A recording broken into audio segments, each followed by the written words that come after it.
नमस्कार दोस्तों, मेरा नाम मनीष कुमार है।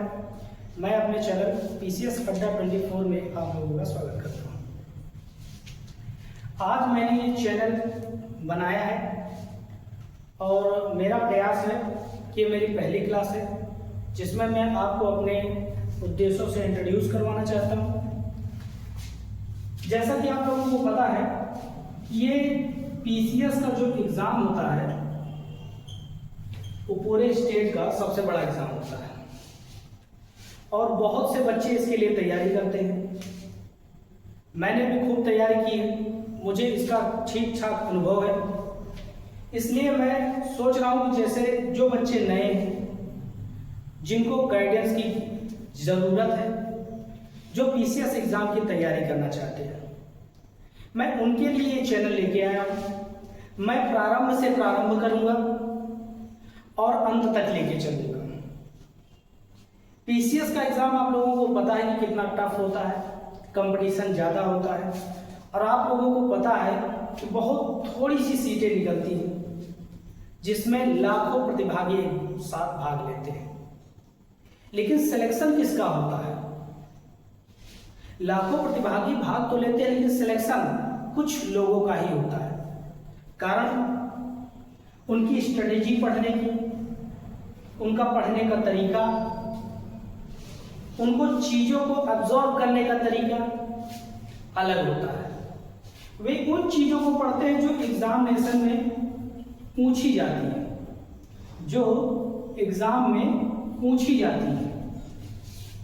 उन टॉपिक्स को क्लियर करते हैं जिसका ज़्यादा से ज़्यादा प्रभाव एग्ज़ाम के क्वेश्चन पेपर में होता है।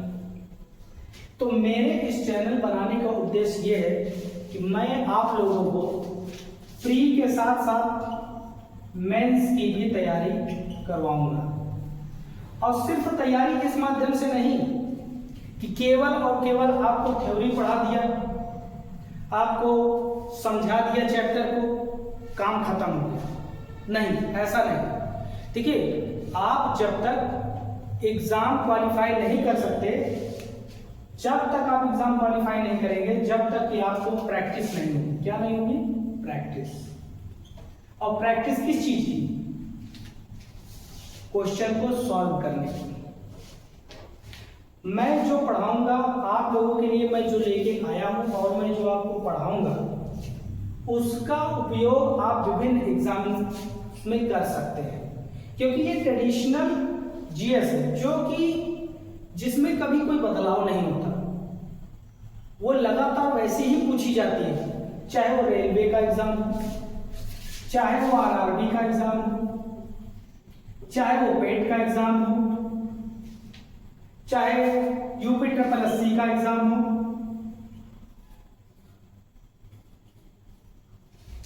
चाहे वो UPPCS का एग्जाम हो, चाहे वो लोअर PCS का एग्जाम हो। ये जो ट्रेडिशनल GS है, परंपरागत जो प्रश्न आते हैं वो वैसे ही आते हैं, बस उनका आधुनिकीकरण होता रहता है। मतलब प्रश्नों की जो गहराई है, डेप्थ है, वो बढ़ती रहती है।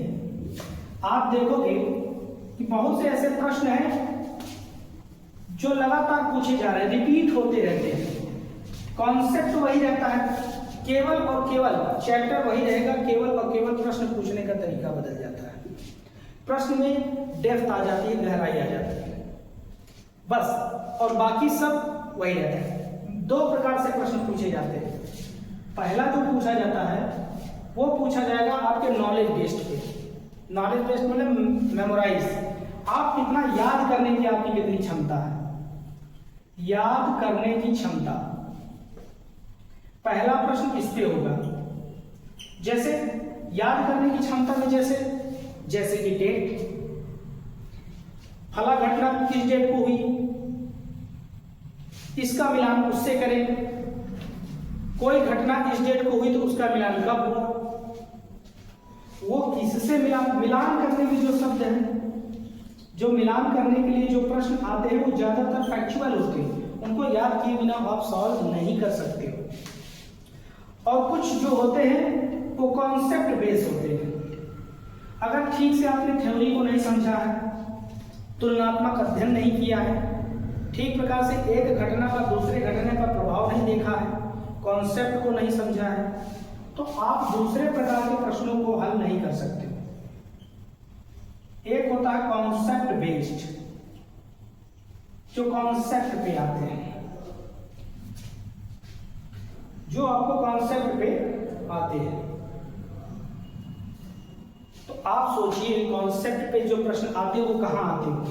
ये ज्यादातर मेंस में आते हैं। ज्यादातर मेंस के एग्जाम में कॉन्सेप्ट बेस्ड क्वेश्चन पूछे जाते हैं। कभी कभी प्रीलिम्स के स्तर पे भी कॉन्सेप्चुअल क्वेश्चन पूछ लिए जाते हैं। तो इसलिए क्योंकि देखिए इस समय वर्तमान में आप लोगों को अच्छे तरीके से पता है कि वर्तमान जो है वो सूचनाओं का दौर है। वर्तमान जो दौर है वो सूचनाओं का दौर है। तो सूचना के क्षेत्र में आप लोगों के पास सूचना की कमी तो है नहीं। वर्तमान जो दौर है वो क्या है? सूचनाओं का दौर। आपको कोई भी अगर इंफॉर्मेशन चाहिए, कोई भी अगर आपको जानकारी चाहिए तो आज के युग में इंटरनेट का इस्तेमाल करके बहुत ही आसानी से उसको प्राप्त किया जा सकता है। आपके पास कंटेंट बहुत ज़्यादा है, आपके पास ढेर सारी किताबें हैं, ढेर सारी कोचिंग इंस्टीट्यूट हैं, सब लोग पढ़ा रहे हैं, सब लोग ज़्यादा से ज़्यादा देने का प्रयास कर रहे हैं। और बच्चों के लिए अच्छी बात भी है कि आज जो सुविधाएं उपलब्ध हैं, आज से 5 से 10 साल पहले वो सुविधाएं उपलब्ध नहीं थी।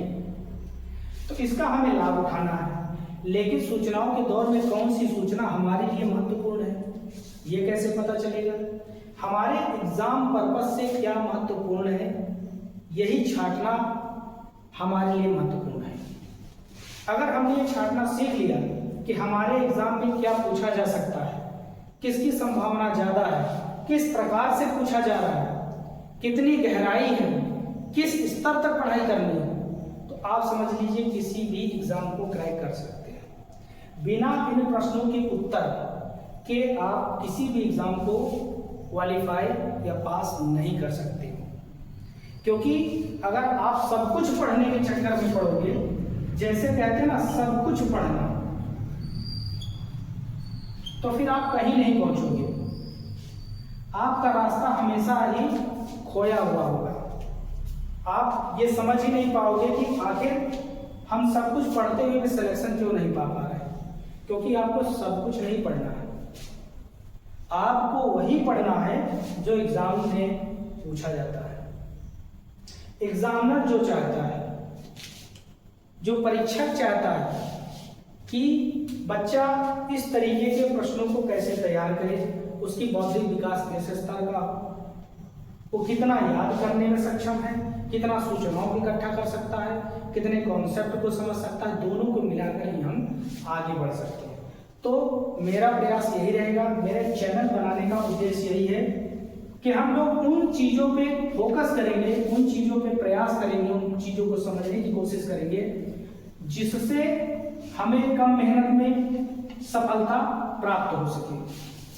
तो ये चैनल किन लोगों के लिए है? मेरा चैनल उन लोगों के लिए मैं लेके आया हूं जो प्रारंभ करना चाहते हैं, अपने तैयारी का जो प्रारंभ करना चाहते हैं, जो तैयारी शुरू कर रहे हैं। मैं आपको इसमें नोट्स भी लिखाऊंगा, आपको कंटेंट भी दूंगा, क्वेश्चन भी सॉल्व कराऊंगा। ऐसा ही नहीं होगा कि केवल थ्योरी पढ़ा दिया, उस थ्योरी से कितने क्वेश्चन पूछे गए, किस प्रकार के क्वेश्चन पूछे गए, इसको भी मैं आपको हल कराऊंगा। तो जो बच्चे तैयारी प्रारंभ करना चाहते हैं सिविल सेवा की, पीसीएस रैंक की, उसके लिए मैं अपना चैनल लेके आया हूँ। मैं मेहनत करूंगा, आपको भी मेहनत करनी पड़ेगी। अच्छा, दूसरा प्रश्न ये उठता है कि हम लोग इतनी मेहनत क्यों करें? दूसरा प्रश्न ये उठता है कि हम लोग इतनी मेहनत क्यों करें? भाई बहुत से लोग हैं, इतनी मेहनत क्यों करें? पीसीएस एग्जाम, पीसीएस जैसे एग्जाम, आरआरबी का एग्जाम या लेखपाल का एग्जाम या किसी भी प्रकार का एग्जाम है, तो हम लोग इतनी मेहनत क्यों करें? तो आप एक बेसिक कॉन्सेप्ट आप जान लीजिए। मिडिल क्लास जो फैमिली है, मिडिल क्लास फैमिली जो है इसको अगर अपने मिडिल क्लास के स्टेटस से ऊपर उठना है या अपने जीवन स्तर को सुधारना है, जीवन स्तर में सुधार करना है, तो आपको इन परीक्षाओं के लिए, सरकारी परीक्षाओं के लिए या कह सकते हैं स्टेट राज्य की परीक्षाओं के लिए आपको मेहनत करनी ही पड़ेगी। अगर आप अपने जीवन के स्तर को ऊपर उठाना चाहते हो कि हमारी पीढ़ी थोड़ा सा बदलाव महसूस करे, क्योंकि आपके पास कोई और संसाधन नहीं है जिसके माध्यम से आप अपने लाइफ को चेंज कर सकते हो, तो उसका एक बेसिक सबसे आसान तरीका यही कि मेहनत किया जाए और सरकारी नौकरी को पाया जाए। सरकारी नौकरी आजकल के दौर में बहुत ही महत्वपूर्ण भूमिका निभा रही है।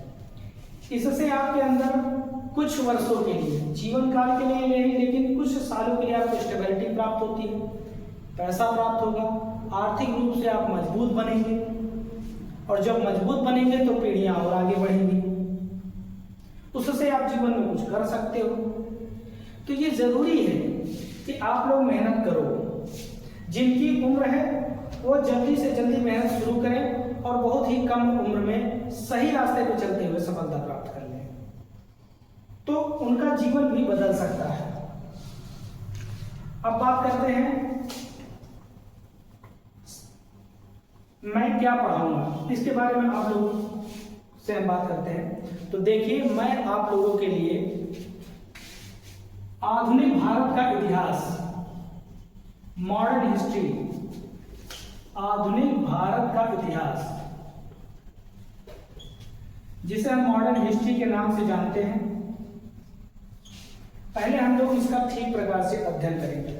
हर एक टॉपिक का, उसमें क्या कंटेंट है, उसमें क्या क्या घटनाएं हुई, कैसे कैसे उसका विकास हुआ, कैसे कैसे चीजें आगे बढ़ी, उनका प्रभाव दूसरों के ऊपर कैसे पड़ा, इसका हम अध्ययन करते रहेंगे।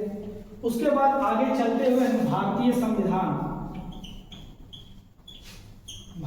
संविधान को आगे पढ़ेंगे, भारतीय संविधान को आगे पढ़ेंगे। तो इस प्रकार से हमारी जर्नी आधुनिक इतिहास से होते हुए भारतीय संविधान की ओर बढ़ेगी।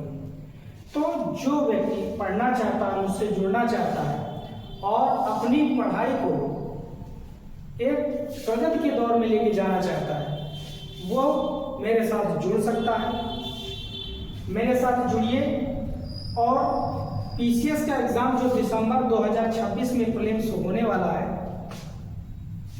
उसमें मैं प्रयास ये करूंगा कि आपके ज्यादा से ज्यादा जो सिलेक्टिव टॉपिक्स हैं, जिनसे ज्यादा प्रश्न पूछा जाता है, वो आपके कवर हो जाए, और कम से कम इस भाग से जो आधुनिक भारत का इतिहास और भारतीय संविधान है, यहां से कम क्वेश्चन आपका गलत ना हो और ज्यादा से ज्यादा क्वेश्चन को आप सॉल्व कर पाओ।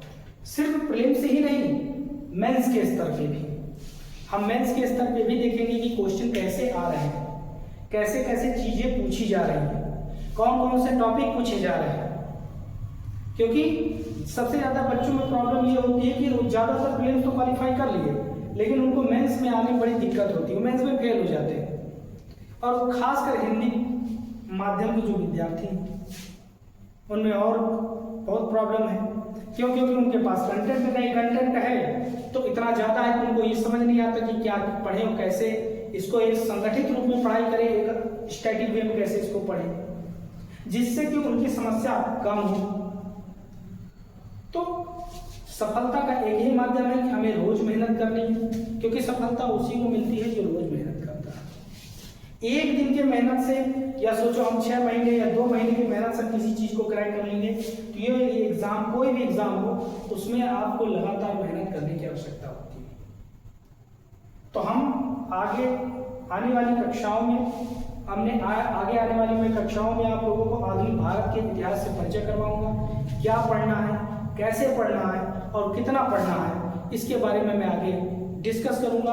उसके बाद फिर भारतीय संविधान की ओर हम लोग आगे बढ़ेंगे, लेकिन मेंस में पूछे गए क्वेश्चनों के साथ बढ़ेंगे। ये सिर्फ प्रीलिम्स के लिए नहीं, प्रीलिम्स के लिए मैं आपको कंटेंट दूंगा, कंटेंट लिखाऊंगा। उसके बाद उस कंटेंट का यूज कैसे करोगे आप मेंस में, कितनी मात्रा में करोगे, इस चीज का जो निर्धारण होगा वो हम मैथ्स की प्रैक्टिस के दौरान करेंगे, क्योंकि वहां शब्द सीमा होती है, आपके पास कंटेंट बहुत ज्यादा होता है, आपको जो पूछा जाए वही लिखना होता है, आपको अनावश्यक बातें मैथ्स में नहीं डालनी होती। तो आप ये प्रयास करेंगे कि आगे आने वाली कक्षाओं में हम इसके ऊपर विस्तार से चर्चा करेंगे, जिससे कि हम कम से कम पढ़ें और अधिक से अधिक सिलेक्शन की ओर बढ़ें। धन्यवाद।